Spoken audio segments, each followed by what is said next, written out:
London, 1971.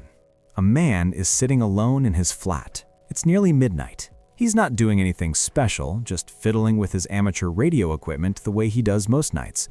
And then, out of nowhere, he hears something. Voices. Men talking in hushed, urgent tones. He almost switches the channel. Almost. But something makes him stop. Something in their voices. And what he hears over the next few hours will pull him into the center of one of the most audacious bank heists Britain has ever seen. A crime so perfectly engineered that a judge would later call it a magnificent feat. A robbery so politically dangerous that the British government would silence every single newspaper in the country to make sure you never found out what was really inside those vaults. This is the story of the 1971 Baker Street robbery. And it starts, like all great crimes, with a book. Anthony Gavin was 38 years old, a North London photographer with a sideline in serious crime. He had connections deep in the London underworld, a background as an army physical training instructor, and by every account, a personality that could make grown men nervous just by walking into a room. He wasn't the kind of man who stumbled into things. He planned. He thought. And one day in 1970, he picked up a copy of a Sherlock Holmes story called The Red-Headed League. If you've never read it, here's what happens. A criminal mastermind convinces a red-headed shopkeeper to spend his days copying out the encyclopedia in a rented office, just to get him out of his shop. While the man is gone, the criminals dig a tunnel from the shop's basement straight into the vault of the bank next door. It's a fiction, a Victorian detective story. But Anthony Gavin read it and thought, why not? He looked at Lloyd's Bank on Baker Street, 185 Baker Street to be exact, sitting there in the middle of one of London's most famous roads. He didn't care about the bank's cash safe, too obvious, too heavily protected. What he wanted was the vault, the room full of private safety deposit boxes, where London's wealthy elite stored the things they didn't want anyone to know about. Cash that couldn't be explained. Documents, photographs, secrets, the kind of things people pay to keep hidden. Gavin understood something that most robbers miss entirely. The real money isn't in the safe, it's in what people are hiding. He started putting a team together. First, he needed someone clean, someone with no criminal record who could walk into that bank like a normal customer without triggering any alarm bells. He found his man in Reg Tucker, a 37-year-old second-hand car salesman from Hackney.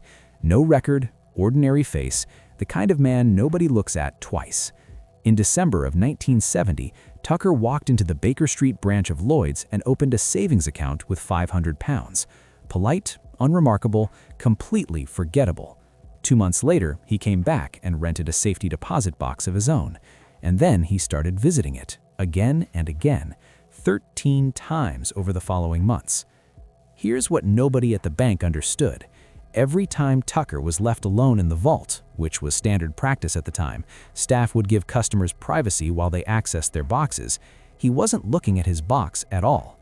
He was measuring the room.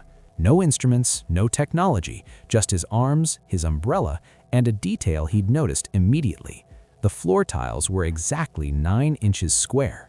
He used them as a grid. He paced distances, stretched his arms across walls, used his umbrella to measure cabinet heights, and then went home and drew a map. A precise, detailed map of the entire vault interior, where every cabinet stood, where the furniture was positioned, where the boxes were clustered. The man did it 13 times until he had it perfect. Meanwhile, Gavin was building the rest of his crew.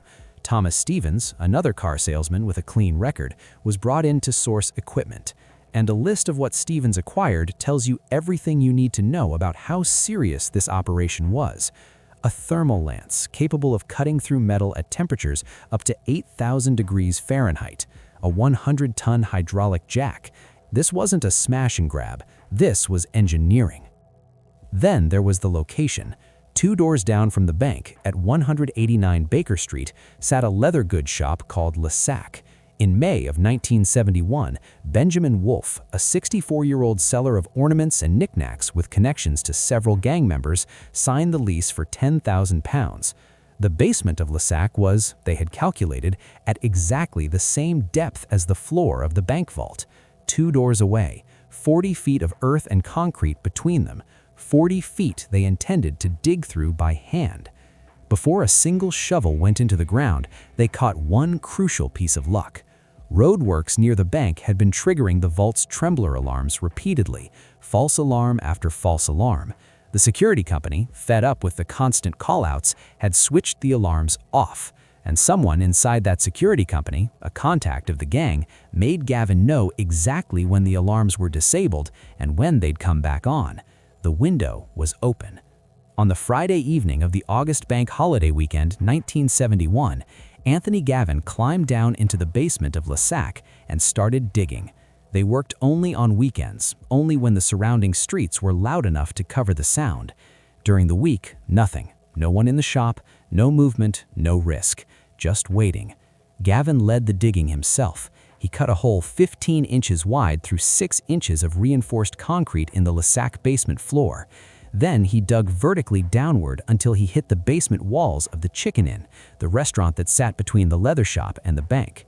He used the Chicken Inn's basement floor as the ceiling of his tunnel and bored horizontally week after week, weekend after weekend, 40 feet through London's underground.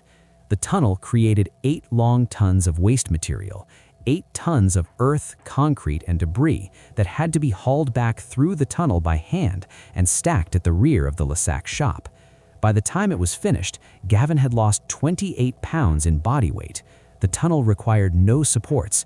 It was structurally sound from start to finish.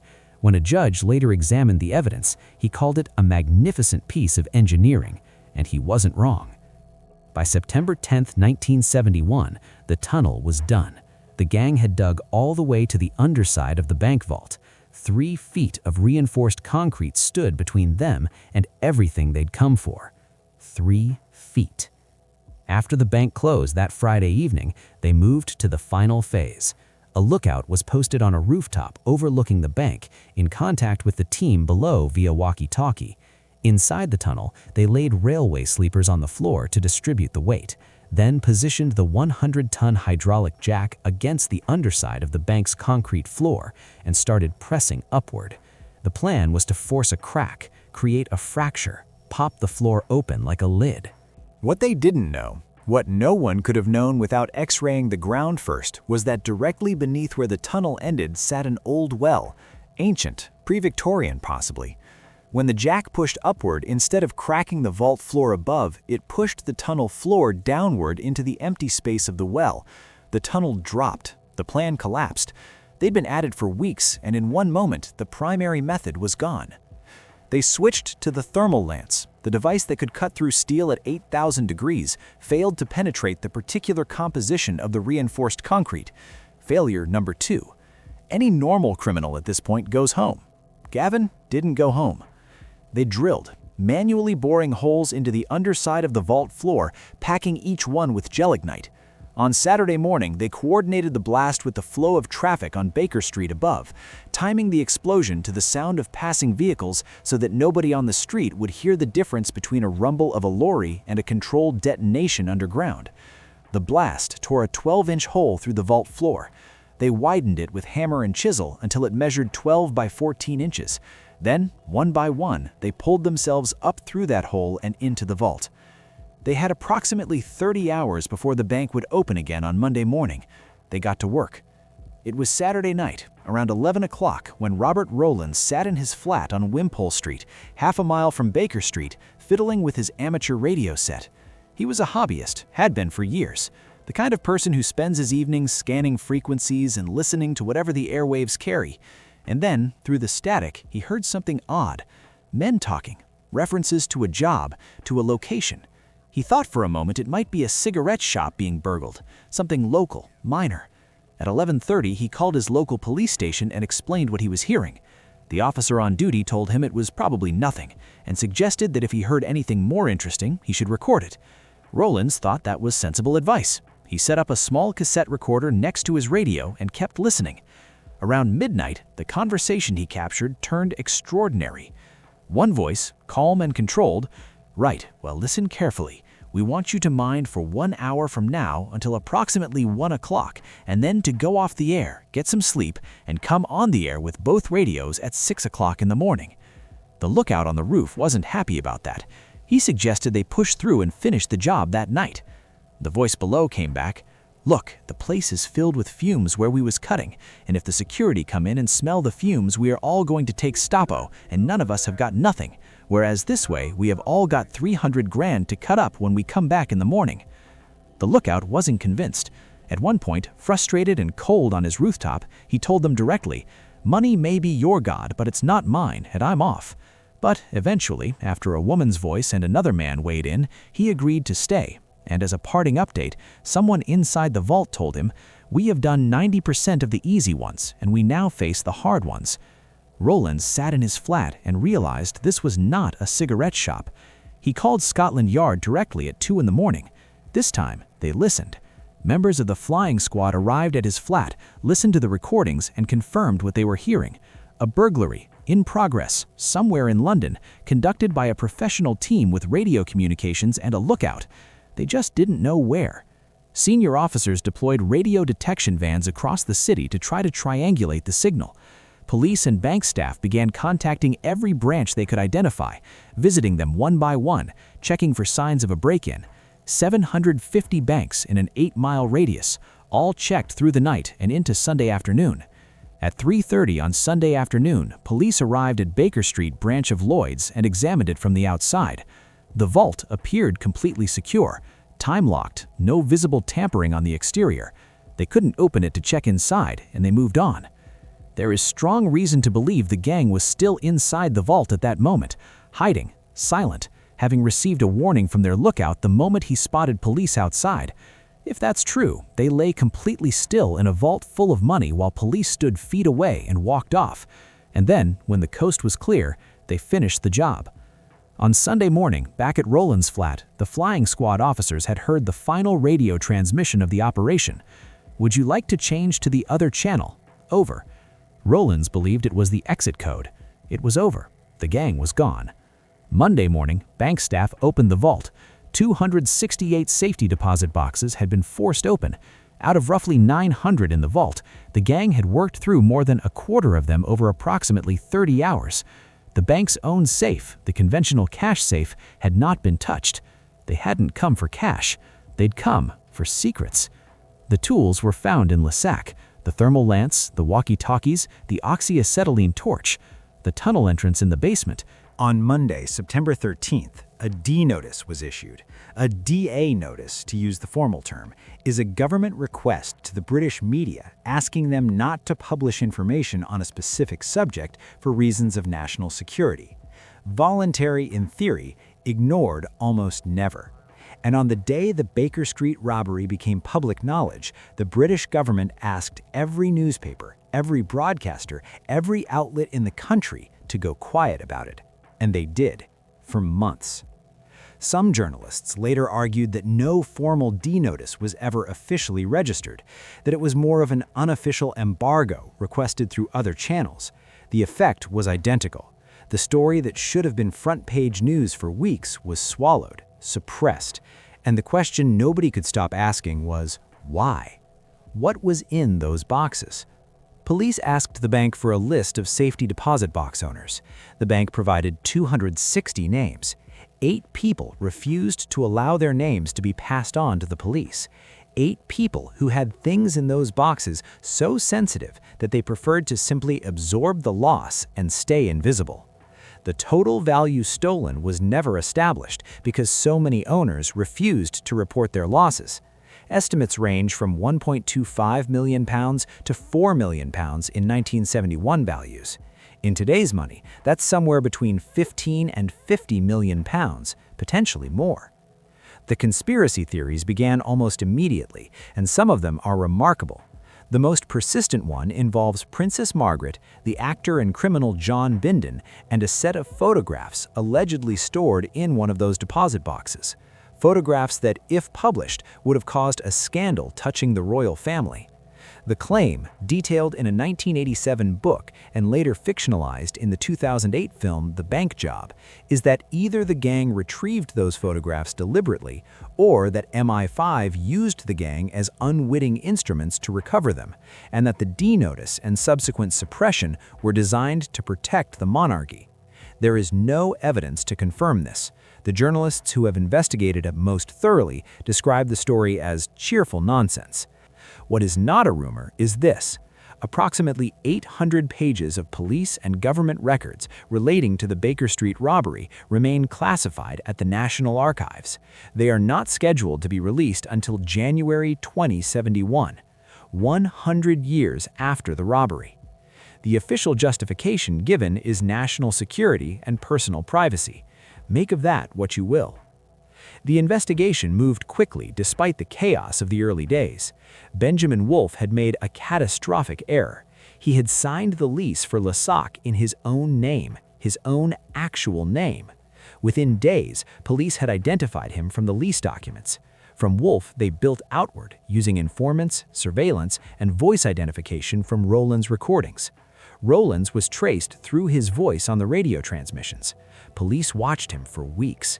At the end of October 1971, surveillance teams observed Tucker handing a bag to two men, Abdullah Hassan Ganji and his nephew Akbar Muhammad Ali Ganji. Officers moved in. The bag contained 32,000 pounds in cash, including notes that had been traced. The Ganjis were arrested on the spot. Wolfe, Tucker, Gavin, and Thomas Steffens were picked up within 2 days. Total recovered from the entire operation, 231,000 pounds, less than 10% of the minimum estimated loss. The trial opened at the Old Bailey in January 1973. Gavin, Tucker, Stevens, and Wolfe were charged with burglary and possession of explosives.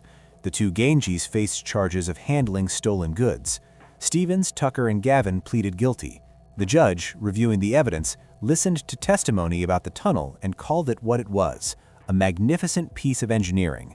He noted the loss was at minimum 500,000 pounds and likely far more. Anthony Gavin, as the architect of the entire operation, received 12 years. Benjamin Wolfe, given some leniency due to his age at 64, received 8 years. Tucker and Stevens received 8.5 years each. The Ganjis were found not guilty. One member of the gang, a woman believed to have served as a remote controller during the operation, was never identified. Police searched for her and several other suspected participants for 5 years.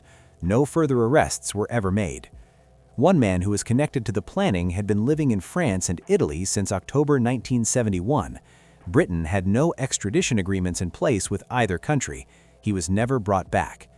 Robert Rowlands, the amateur radio enthusiast who had recorded the gang and handed the evidence to Scotland Yard, was briefly considered for prosecution under the Wireless Telegraphy Act for listening to unlicensed transmissions. The absurdity of that was apparently noticed by someone with sense, and no charges were brought. Shortly after the trial, Lloyd's Bank sent him a check for £2,500 as a thank you for his actions. He had, after all, recorded the only direct evidence they had. 64 of the robbery victims sued Lloyd's Bank in 1973, seeking £500,000 in damages. By the time the case actually opened in the High Court in 1977, there were 138 plaintiffs seeking £660,000. During the proceedings, a retired jeweler described walking around tables inside the bank on which recovered property had been laid out, unsupervised alongside 20 other people. He noticed a single diamond sitting there, easily within reach, worth £3,000 or £4,000 by 1971 values. Someone else complained that a ring had been left in a waste paper bin. Another plaintiff described a bank employee telling him that 2 different customers had tried to claim the same pair of candlesticks. 4 days into the trial, the judge visited the bank to inspect the scene. The next day, he adjourned the case. No reason was given. No date to resume was set. The case simply stopped. There is a footnote to this story that deserves attention. In 2015, 44 years after Baker Street, a group of elderly men drilled through the wall of the Hatton Garden Safe Deposit Company in London over an Easter weekend. They broke into a vault full of safety deposit boxes. They used heavy equipment, worked through the night, rotated in and out, and made off with an estimated £14 million in cash, gems, and jewelry. The man who headed the operation was Brian Reeder, the same Brian Reeder who, according to researcher Paul Lashmar, was connected to Anthony Gavin and the 1971 Baker Street job and who has always firmly denied any involvement in Baker Street. Whether that denial holds up or not, the parallel is almost too perfect to ignore. The same method, the same weekend timing, the same vault full of secrets. Some people never stop learning from the past. Here is what we know for certain about Baker Street. A man inspired by a Victorian detective story spent a year planning a robbery so technically demanding that it would be praised in open court. His team spent weeks digging 40 feet under central London by hand, removed 8 tons of earth without anyone noticing, blasted through 3 feet of reinforced concrete, and spent 30 hours emptying a bank vault while police searched 750 locations trying to find them. A random man with a radio set heard them doing it, called Scotland Yard, handed over recordings, and still couldn't stop them in time. The government silenced the press. The files stay sealed until 2071, and somewhere in the National Archives, 800 pages of documents about a bank robbery sit in a folder marked closed, waiting for a generation that hasn't been born yet to finally find out what the British government decided the rest of us couldn't be trusted to know. Anthony Gavin read a Sherlock Holmes story and decided to become the villain. He dug under London by hand. He blew a hole in a vault floor with military explosives. He walked away with millions. He spent 12 years in prison. And the government, for reasons it has never fully explained, spent the next 50 years making sure as few people as possible ever heard his name. Now you have.